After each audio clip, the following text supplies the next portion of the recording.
Con narcos, cuestiones que por ahora no están vinculadas, pero que están siendo investigadas con mucha profundidad. ¿Cuál es tu opinión? Bueno, indudablemente que es importante que el juez Villena, que es el juez competente, pueda profundizar cuál es el objetivo, el motivo del viaje, quiénes son estos personajes que venían dentro del avión. Hay una información de que el comandante del avión, la figura más importante, pertenece a la Guardia Republicana, digamos. La organización Al-Quds está definida como una organización de inteligencia dentro de Irán, de servicios especiales que tienen que ver con una fuerza especializada también en Irán. Y bueno, esto es significativo. Está muy cercano a las palabras de Maduro también en Irán, hablando bien del presidente. La verdad no pega una el presidente Fernández.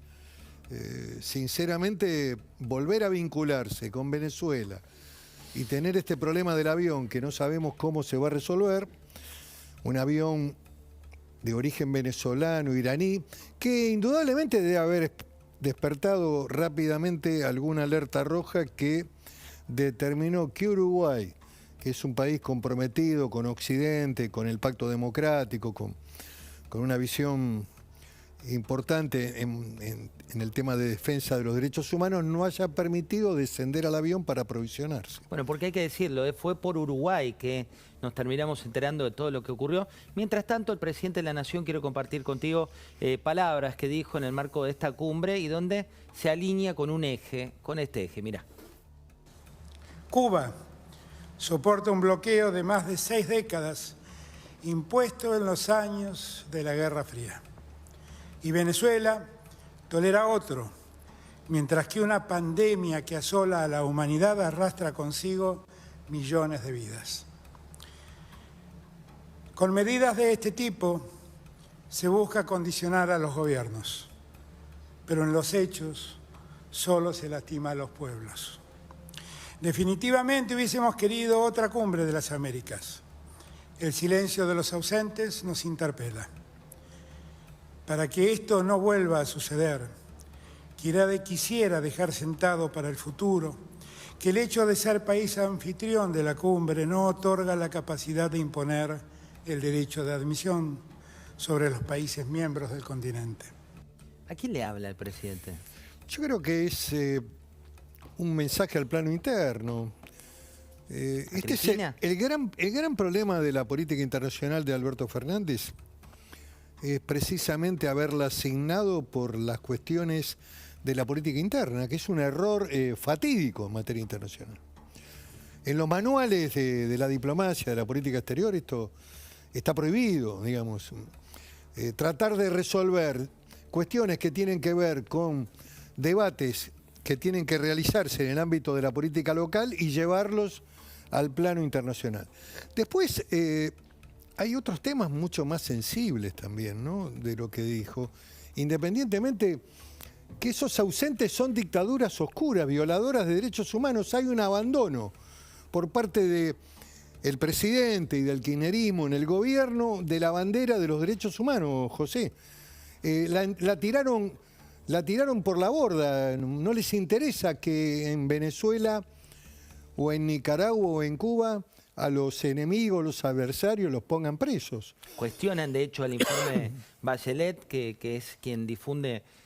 Estar pegado con esas dictaduras oscuras, realmente, lo que no entiendo, no entiendo, y uno tiene problemas a veces para tratar de procesar este tipo de información, es cuál es el interés nacional que el presidente defiende con estas expresiones. De hecho, cuando vemos a cómo siguió esta parte, Maduro aplaude al presidente de esta manera, mirá. Desde Irán.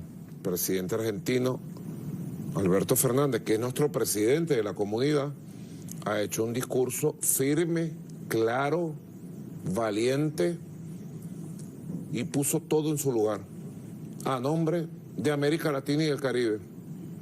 Y después de protestar y rechazar la exclusión frente al propio presidente Biden, que lo tenía al frente, le dijo: nosotros tenemos nuestra comunidad de estados latinoamericanos y caribeños, que se reunirá en plenaria en los próximos meses, y nosotros lo invitamos a usted para que participe sin exclusión en nuestra reunión.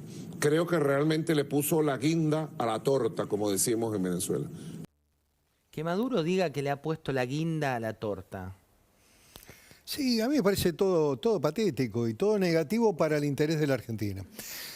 Podría haber aprovechado el presidente ese espacio importante de la cumbre, haber transmitido un rumbo de previsibilidad jurídica, de cumplimiento del pacto democrático, del cumplimiento de las normas de la Constitución, de la defensa de los derechos humanos, de estar en contra de estas dictaduras oscuras, de tratar de propender a los procesos democráticos, a condenar los 10 años de prisión que le aplicaron a la presidenta Áñez en Bolivia, en fin, a construir un mensaje que le permita a la Argentina interactuar con el mundo democrático, con Occidente, en un plano de oportunidades que como nunca se le presenta al país, que tienen que ver con la apertura de negocios en la agroindustria, frente a la crisis también de la guerra, que implica un escenario de oportunidades para el país, para tratar de traer inversiones a Vaca Muerta, que estamos en el 20% del total de la producción de extracción de gas y de petróleo, cuando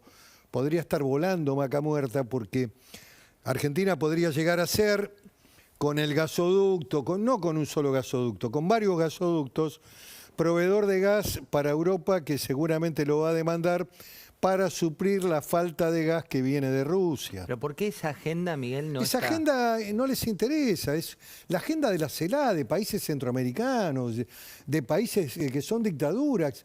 ¿Qué tiene que ver con la Argentina? ¿Qué tiene que ver con un país democrático que ha consolidado, con todas sus falencias, con todos los temas que faltan, ha consolidado un sistema democrático? ¿Qué tenemos que ver con ese mundo?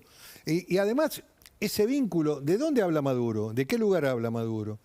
De un lugar que es poco conveniente para que la Argentina tenga ni siquiera un trato colateral, porque hay una experiencia muy compleja desde el punto de vista de atentados que no se han esclarecido. Lo decís por Irán. Lo digo por Irán, sí, claro. Hablando de eso y para cerrar con el plano internacional de Fernández, con el análisis de Miguel Ángel Pichetto, tenemos lo que dijo, y fíjate lo incómodo que está cuando le pregunta, en este caso Nacho Girón, respecto de Venezuela. Mirá. Nicolás Maduro no es un dictador como dijo Iván Duque. Nicolás Maduro Para lo eligieron Argentina. los venezolanos y lo que en todo caso lo que tenemos que exigir y pedir a Nicolás Maduro es que por favor siga el proceso que se ha iniciado, que es un proceso de diálogo con la oposición, de elecciones transparentes y de cuidado a los derechos humanos. Bueno, elecciones transparentes. Muy bien, muy bien. Nada de eso está ocurriendo en Venezuela. Nada ocurrió en el pasado que indique que Maduro pueda hacer una apertura a elecciones limpias y democráticas, con controles incluso de veedores internacionales. Y no ha habido ni siquiera liberación de presos políticos. Hay presos políticos que están todavía presos, pan privado de la libertad. El sistema parlamentario no funciona, Guaidó es un hombre condicionado. Mirá lo que le pasó a Guaidó, ¿lo viste en No, imágenes? Mirá, esto fue en supuestamente una democracia, lo que le pasa a un líder opositor hoy. Esto ocurrió en las últimas horas, mejor dicho, tiene que ver con una agresión, mirá.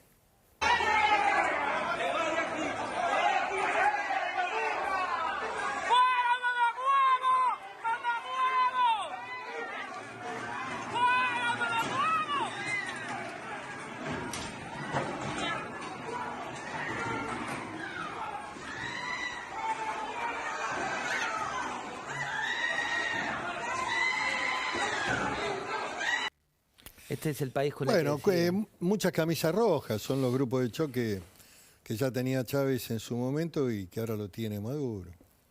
Sillazos, agresiones en una reunión privada después del regreso de Guaidó, líder opositor, donde estaban trabajando en propuestas de cara por eso, al futuro de lo que Venezuela. no se puede es... A ver, vos en política, como en la vida, podés hacer cualquier cosa. Lo que no podés evitar son los efectos y consecuencias. A mí me parece que la visita del presidente a la cumbre, fíjate la importancia que todavía tiene en términos de expectativa de la Argentina, que la invitaron a una reunión del G7. ¿Qué es el G7? Los 7 países más poderosos de la Tierra. ¿Por qué le invitan? Porque ven en la Argentina, indudablemente, sectores vitales de la producción, tanto agroindustrial como también la posibilidad de la extracción de gas y de petróleo para el mundo. Y desaprovechamos esto hablando de Maduro, de Cuba, de Nicaragua, dictaduras que matan, encierran, violentan los derechos humanos. Y acá los organismos tampoco dicen nada, José. Todo el mundo en silencio. Hay demasiado silencio. ¿Por qué? Porque tiene que ver con que los derechos humanos están ubicados... Están tomados, indudablemente hay allí, digamos, una cooptación que se ha hecho de estos organismos. Y bueno, son funcionales a este gobierno, como lo fueron antes, y han perdido además gravitación en la sociedad, porque antes tenían, digamos, la validez, la firmeza de haber defendido los derechos humanos. Hoy también se han diluido y se sabe que son parte de un sistema de poder y de una relación muy fuerte con los sectores más duros del kirchnerismo. Miguel, vamos a hablar de política local. Sos uno de los 4 líderes de los espacios que integran Juntos. Hablando de eso, tu posición respecto de Milei es distinta a la de la doctora Carrió. Y la doctora Carrió, en el marco de una de estas convenciones que está haciendo por el interior del país, habló de, directamente fue así, mirá, equiparó a Milei con un genocida y le cerró las puertas a Juntos. A ver, en primer lugar, hay algunos títulos de un reportaje hoy que hice con Jessica Bossi y con Gonzalo Asís en Radio Mitre. Y es importante clarificarlo, analizarlo desde el punto de vista de mi visión de la política en general. En primer lugar, me preguntaron qué opinaba yo del diálogo que Mauricio Macri, también en una noticia del matutino más importante de la Argentina, publicado en el día de hoy, domingo. Uno de los más importantes. Uno de los más importantes. La Nación también es un Exactamente, los dos más importantes. Exactamente. Pero bueno, esta noticia sale en Clarín. Vamos a ponerle nombre. No hay nada, siempre hay que dar no hay nada negativo en ponerle nombre. Decís de la nota que hoy decía en Clarín. Clarín saca una nota donde dice que Macri se reunió por Zoom durante 1 hora, hablaron de temas. Me preguntan qué opino. Le digo, me parece válido. Un expresidente tiene derecho a hablar, seguramente han hablado del país, han hablado de la visión económica, han hablado de... Y me parece correcto que se pueda hacer ese tipo de reuniones. ¿Y te gustaría sumarlo a tu espacio? Yo lo que dije y lo que sostuve es un concepto general de la política, que cómo se construyen las mayorías sumando y no restando. Ahora bien, eso lo supedité a un programa. Lo supedité a un conjunto de elementos y valores que integran hoy la coalición Juntos por el Cambio. Juntos por el Cambio está integrado hoy por 4 partidos. Yo represento un partido nuevo en la Argentina que es Encuentro Republicano Federal, que puede participar del proceso electoral. Te lo digo, José, y lo digo con total claridad, se lo digo a todos los argentinos. Es un partido del sistema electoral de la Argentina. Es muy difícil construir y consolidar un espacio político en la Argentina con un núcleo de ideas. Y el radicalismo, el PRO y la coalición cívica, esos son los 4 partidos que integran. Estamos trabajando en el programa, es un tema fundamental para la Argentina. Un conjunto de ideas fuerzas que sean el programa de todos los actores, cualquiera sea la fórmula que sea elegida. Yo espero antes. La verdad, yo veo agosto como un mes demasiado lejano. Bueno, el plan al que hace referencia Pichetto tiene que ver con que economistas de distintos sectores, líderes de distintas áreas de los 4 partidos, trabajan en conjunto, dicen que es un traje a medida de cualquier eventualmente candidato a presidente. Así. Hoy no podés tener un liderazgo exclusivo, excluyente, no lo tenés. Hay aspiraciones que son legítimas. El radicalismo se ha ordenado, ha definido la convención, me parece positivo. Bueno, hay visiones también en el programa que tenemos que discutir, pero indudablemente que lo que nos tiene que unir no es la discusión del pasado, No estar discutiendo. No hay que discutir eso, porque venimos de orígenes distintos. Hay imágenes, hay visiones, hay personas, hay historias que lógicamente por ahí son incompatibles. Lo que nos tiene que unir es el futuro de la Argentina, hablando la construcción de un programa político para gobernar el país. ¿Te llevo alguna de las propuestas que has hecho como precandidato? Esta que tiene que ver con militarizar la Patagonia. ¿Por qué? Bueno, yo soy de los que sostiene que es imprescindible que la Argentina, en el Congreso, el próximo gobierno, plantee el debate sobre la nueva ley de defensa y una nueva ley de seguridad interior.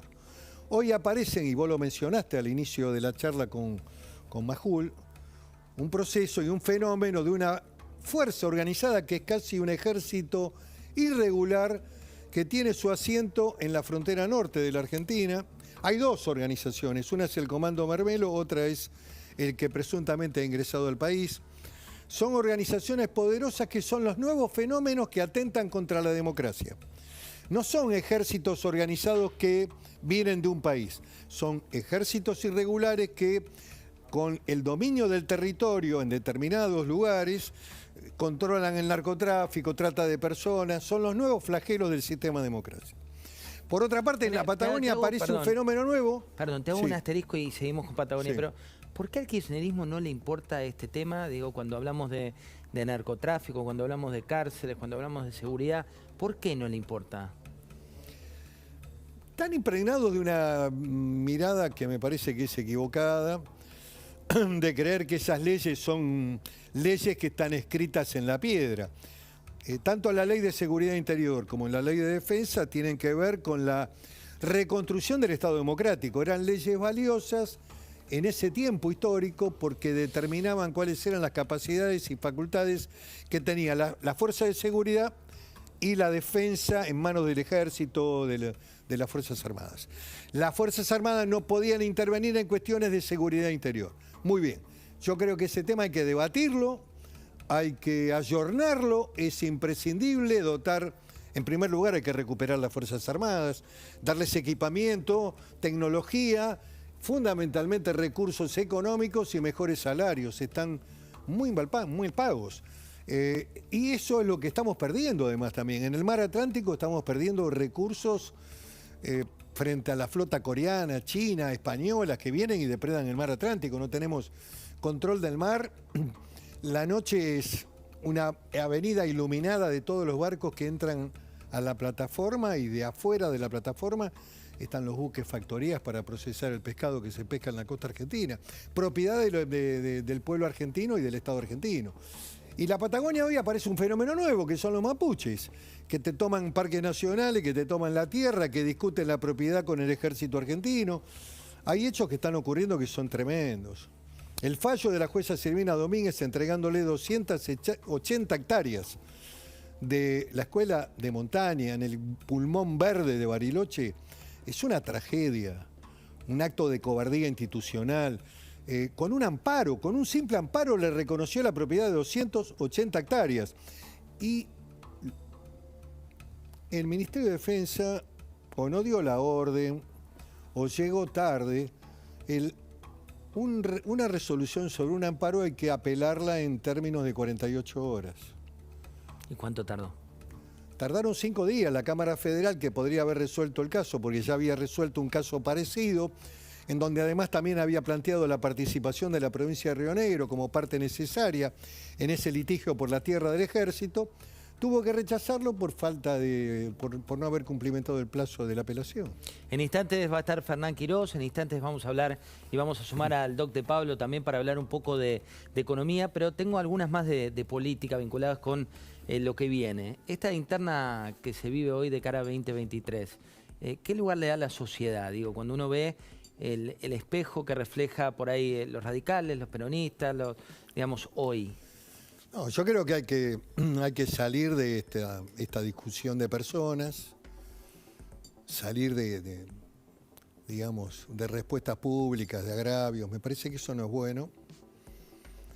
Y hay que tratar de construir ideas, un programa de ideas. Repito, José, me parece que es importantísimo marcar un rumbo, un perfil de país, una visión del capitalismo, la derrota del pobrismo, la de los planes, la del mundo planero, la de los movimientos sociales. Eso es la oscuridad. Esa es la Argentina que hay que derrotar.